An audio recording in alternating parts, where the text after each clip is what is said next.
Hello, welcome back to Math 7 with Mr. Passon. Today we are continuing our Unit 6, which is on angles and triangles. Today we're going to talk about vertical and adjacent angles. So remember, our key new terms are vertical angles and adjacent angles. We're going to talk about what each one of those means.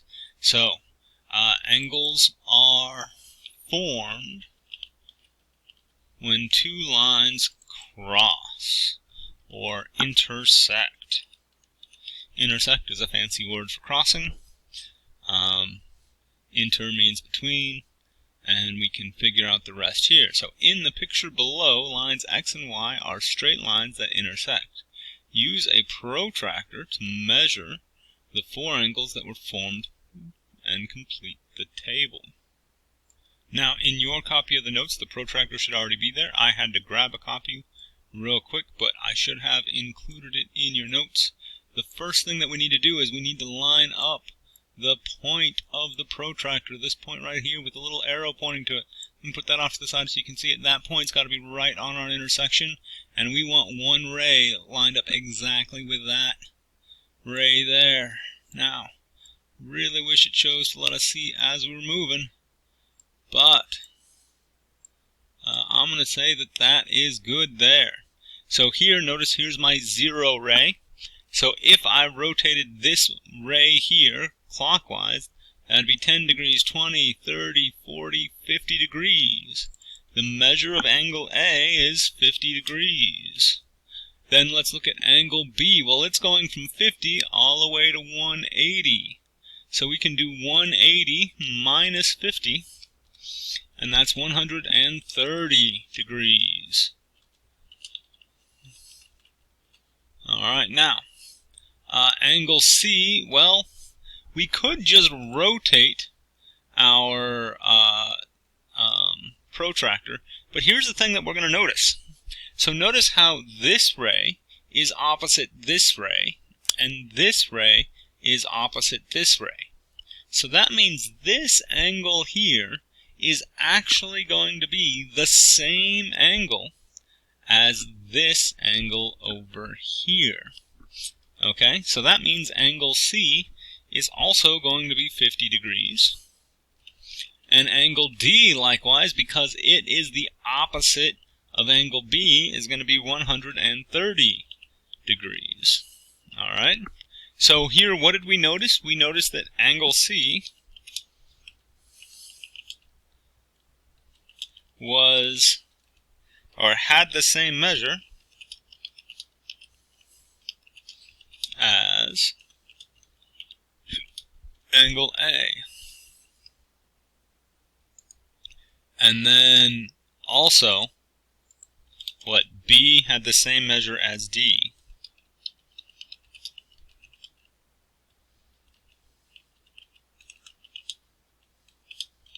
What do you notice about the sum of all four angles? Well, from here to here was 180, and then from here to here was another 180. So the angles added to 360, which is consistent with what we know of for a full turn. Alright, so let's go ahead and continue.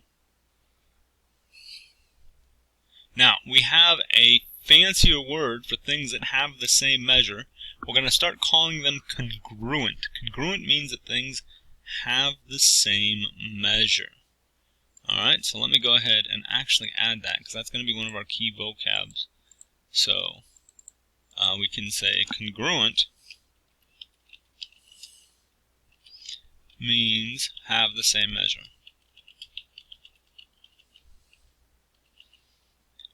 There are two types of angles that are formed when two lines intersect. And we're specifically talking about when lines intersect. So use the picture above and the table to help you define and describe these angle pairs. So vertical angles are pairs of opposite angles formed by intersecting lines. Now the nice thing about these angles, so for us, again, our opposite angles were angles A and C, and then, was it A and C? Yes, it was A and C and B and D. And the relationship was that they were congruent. Remember, congruent means they have the same measure. Alright, so the size of this angle up here is the same as the size of this angle down here. If we're talking about adjacent angles, two angles that share a common side, that is what it means to be adjacent, and a common vertex. Now, so there are actually several copies there, but we need just two angles that are beside each other, so A and B, B and C, C and D, or D and A. So we could do, for example, angles A and B, or angles C and D. And these, well, notice that if we add any of these two angles, they form a straight line. So that means they're going to be supplementary.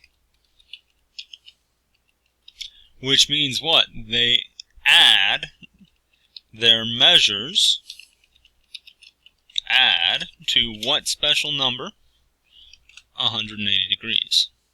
Alright? So if we look at this angle here, well, this angle is the opposite angle here. And so we know that x is, by definition, 148. And here we use the fact that they were vertical angles. Here, well, 35 and x, they form a straight angle there, so they are supplementary. Let me stretch that out so that fits on the line. And that means that they have to add up to 180. So let me actually extend this so I can show you the work. So let's do 180 minus 35, and we get our answer, which is 145.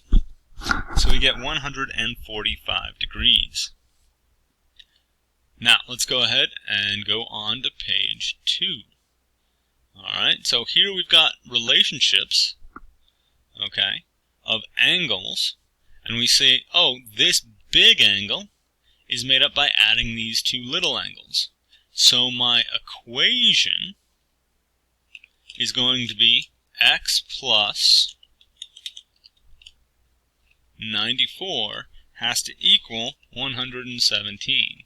I can solve that by subtracting 94 from both sides,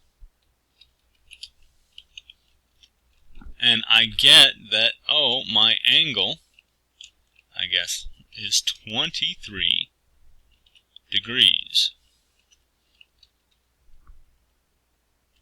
So the two angles were 94 and 23. Alright? Now, here, we know that, well, the two angles, so 2x plus x have to equal 141. If we simplify that, that's 3x equals 141. There we combine like terms. Divide both sides by 3, and that's going to get us x, and we have that x equals 47. So that means this angle is 47, and this angle is 2 times 47. So we have our angles are 47, and 2 times 47 is what, 94? 94. Okay, let's look at this. The equation that we get, say we needed to solve for x, well, we have 3x. Notice that these are vertical angles. 3x equals 20. That means, so we divide both sides by 3.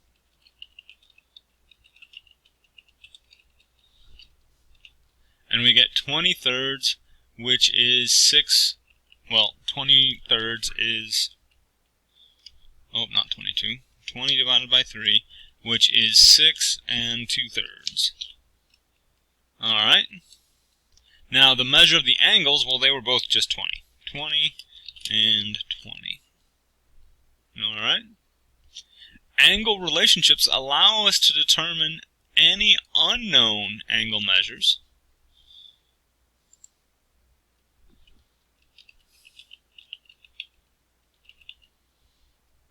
Okay. So we're going to use these relationships to identify angles that we don't know. Now there is a key piece that all angles around a vertex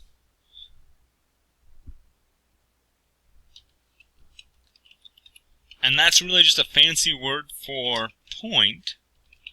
Well, it has a technical definition, but we can probably use the point and the word vertex interchangeably, should always sum up to 360.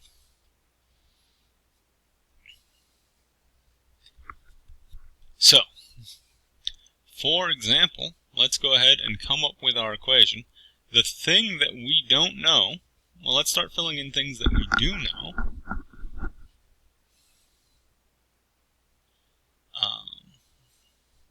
So let's figure out, to find K, well, we know that these three angles together make a straight angle. So we could say, for example, K plus 40 plus 60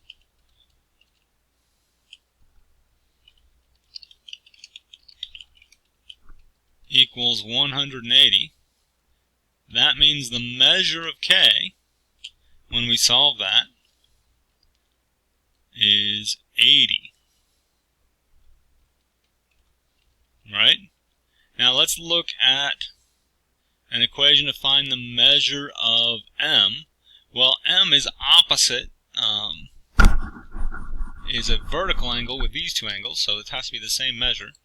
So M has to equal 60 plus 40. Well, the measure of M has to equal 60 plus 40. Now, I'm interchanging two ideas here. I'm often saying the measure of an angle, and that means how much we rotate. And that's when I'm only caring about how big the angle is, not which way it's oriented, not which way either ray is. So when I reference an angle without saying the measure of, theoretically I'm including all the information about it, like where it's positioned, which way the particular first ray starts, and which way the second ray goes. Whereas when I'm talking about the measure of the angle, the only thing I care about is how much I have to rotate to go from one ray to another. Alright? Now, let's go ahead and take a look at this next one. Suppose we're trying to find the angle G.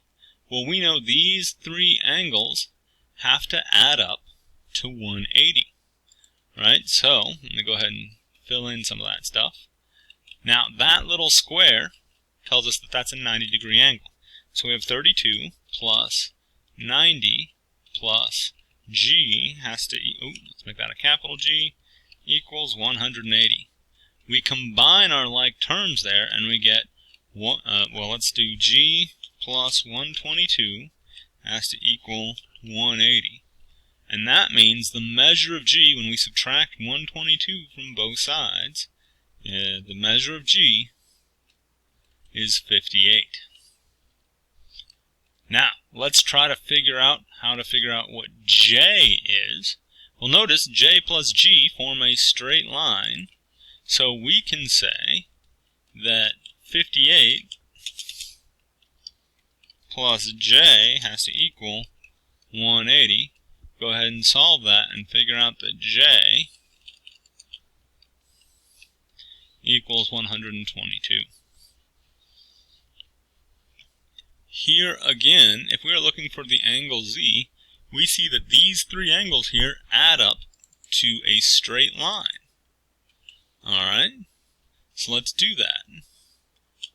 Z plus 29 plus 112 has to equal 180. Let's combine our like terms. Oh, I used an X. I should probably use a Z. So Z plus 141